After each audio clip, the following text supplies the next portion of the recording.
John Quelch is here. He is the Dean of the University of Miami Business School.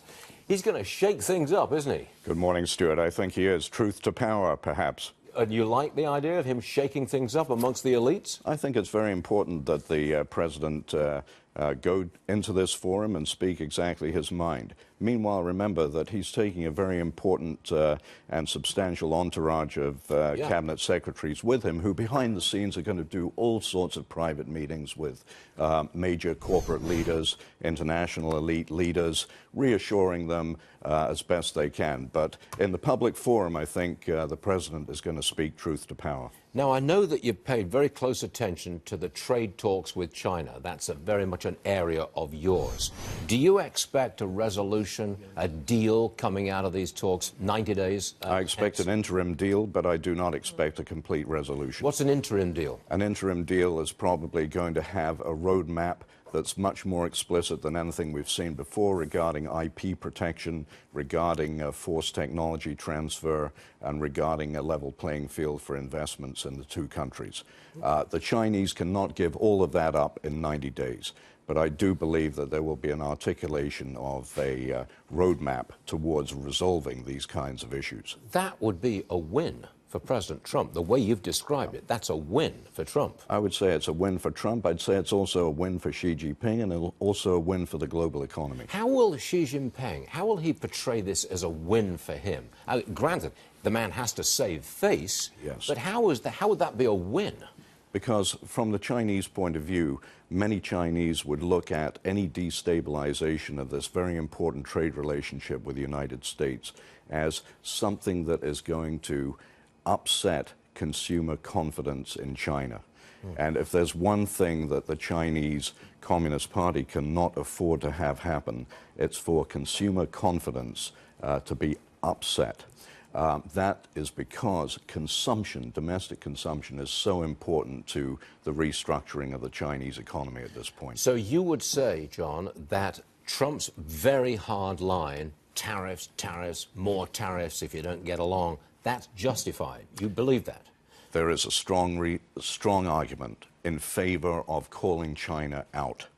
At the same time, if you call them out to the point where they cannot find a way out without losing face, then you have probably jeopardized the global economy. I'm surprised to hear you say this, because most business schools, most economists don't like the idea of tariffs. They shy away from it, even if it's used to get leverage. Right. But you say it's okay because that's the only way you can get a deal. Well, there is such an asymmetry in the China-U.S. trade balance that China will run out of American products to tariff long before the U.S. runs out of Chinese products to tariff.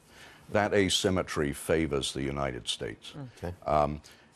Ordinarily, the law of comparative advantage would say this is a bad idea. Yep. But in the short term, as an attention-getting device to show that we are serious, to show not just the Chinese Communist Party, but the Chinese people that we are serious, I think it's not a bad move.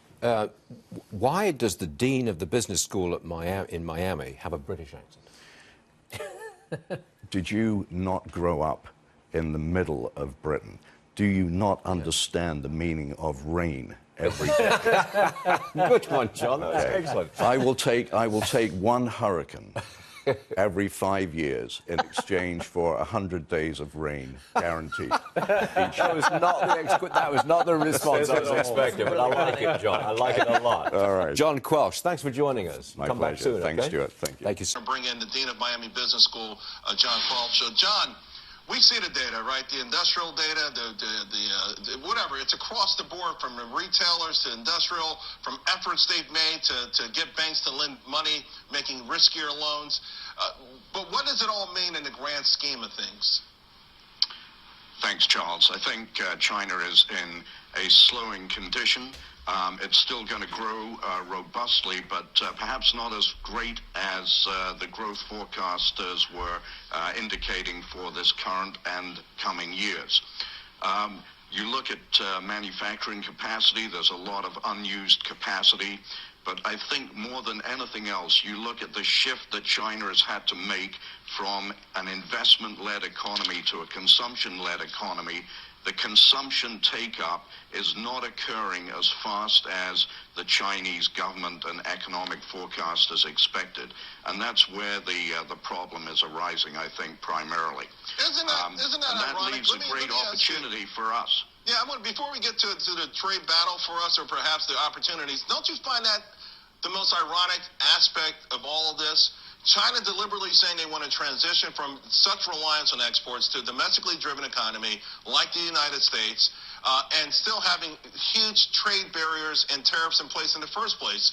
It seemed to me that it would be a win-win for them to lower these barriers anyway, to give their consumers more purchasing power, and perhaps to engender the kind of confidence that will stop the capital flight that has seen billions of dollars leave that country in the first place. And actually, President Xi Jinping, if you care to believe him, has been talking all through 2018 about opening up the economy. But it's not opening up. And the reason for that is that there are, of course, two economies in China. The state-owned enterprise economy, which depends on protectionism and nationalism to cushion its inefficiencies, and the so-called private sector economy, where there is a much greater sense of entrepreneurship and innovation and willingness to take on the world on a level playing field. What we must do, I believe, is to take advantage of the moment here to support the second group, in other words, the entrepreneurial innovators who really want to reach out and compete on a level playing field. And I think there's a great opportunity here for us to do that. You know, I think you're absolutely right. I'm really glad we had you on this morning. Thank you very much, Professor. Thank you. Holding on to a modest rally this Monday morning. We're 83 points up for the Dow, and a majority of the Dow 30 stocks are in the green. Well, our next guest, he came to us with what was a very bold prediction. He said China's President Xi Jinping will make a surprise visit to Davos this month, where he'll appear on stage with President Trump and announce a big trade deal. That's a bold prediction. John Quelch is the dean of the Miami Business School, and he made that prediction. John, are you walking it back? I'm not walking it back entirely, Stuart. I think it's absolutely essential these two leaders come together and resolve what can be, if it's not resolved, a tremendous threat to the global economy.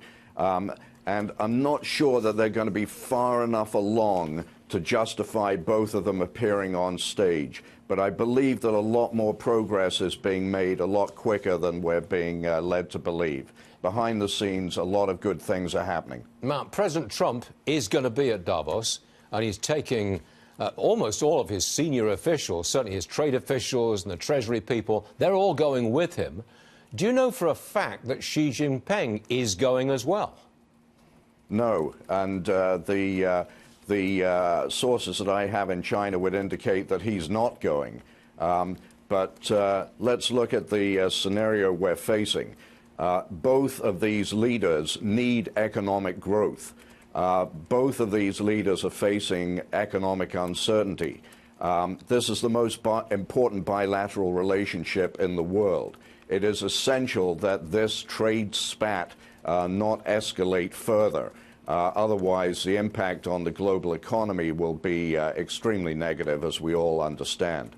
I would love to see enough progress be made within the next 2.5 weeks for there to be some sort of announcement of an interim resolution in Davos. Whether it's at the level of the two presidents, I'm not sure that there'll be enough ready to announce at that point. But I do believe that there will be some announcement either by our president or jointly by Bob Lighthizer, the USTR, and his Chinese counterpart. It's just too important for the world economy's future for this to drag on unresolved, even until March the 1st, which is the deadline the president has set. What would you think would be the impact on America's stock market if there was a complete break? No meeting between Xi Jinping and the president, no new trade deal, March 1st arrives, nothing's happened. What happens to the market at that, if that's the case on March 1st? I think it'll be highly negative. this is essential to be resolved. It'll be negative, first of all, because the 10% tariff will kick in automatically to become a 25% tariff. If that happens, there'll be further escalation, obviously, on the Chinese side. And although we, as the United States, will run out of Chinese goods, the Chinese will run out of American goods to tariff faster than we'll run out of Chinese goods to tariff. The fact is that the impact of this war on global supply chains, on the investment climate, the uncertainty associated with where one should, as a business, invest internationally because you don't know where the tariffs are going to end up. All of this is going to stymie the global economy and have a very negative impact on the stock markets. So this March 1st date is absolutely imperative that there be an announcement at that time, and preferably an announcement that rolls back some of the tariffs, at least some of the tariffs, that also addresses the intellectual property recognition issue, takes the heat off of the American companies and other international companies in terms of technology transfer in return for market access to China, and perhaps even also puts forward a roadmap that would help to resolve and set a level playing field for reciprocal investment between the two countries. We do need to make this happen, Stuart. But whether it happens or not, we simply don't know at this point. But all eyes on Davos. Let's see what turns up there. John Quelch, stay with us, please. Come back again soon. We want to hear what you got to say about China trade. See you soon. Thank you. Thank you very much, Stuart.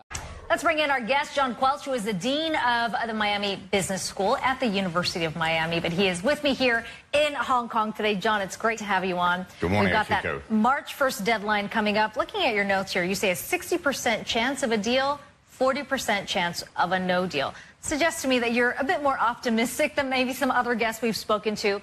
What leads you to that optimism? I'm still optimistic, and there are really two main reasons. Number one, I feel that the most important bilateral relationship in the world, we have to have, for the sake of the global economy, some accommodation, some rapprochement announced by March 1, or else there's going to be considerable skittishness in the markets. In addition, I think it's important from the overall political risk perspective that these two countries, these two great nations, be seen to be capable of talking to each other and reaching constructive agreements on trade and investment issues, because, frankly, there are many more important security-related issues that these nations have differences of opinion about, and it would be a very unfortunate situation, I think, for the world if they were not able to come to an accommodation on what I would see as the easier ones, which are the economic rather than the security-related concerns. Having said that, though, we have seen a lot of businesses already starting to shift up some of their operations, moving supply chains to places like Southeast Asia. The argument there seems to be that we are moving towards this period of not complete disengagement, but less engagement between the two countries. Is that a fair assessment? Well, I think it's fair to say that there's been a considerable slowdown first in investment flows between the two countries.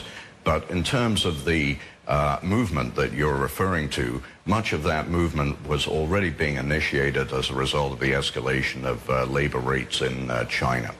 It is the case that we have companies now doing significant contingency planning, because obviously when you do not know what the tariff regime is going to look like, you cannot make good investment decisions for the long term. So there is a lot of hedging of bets.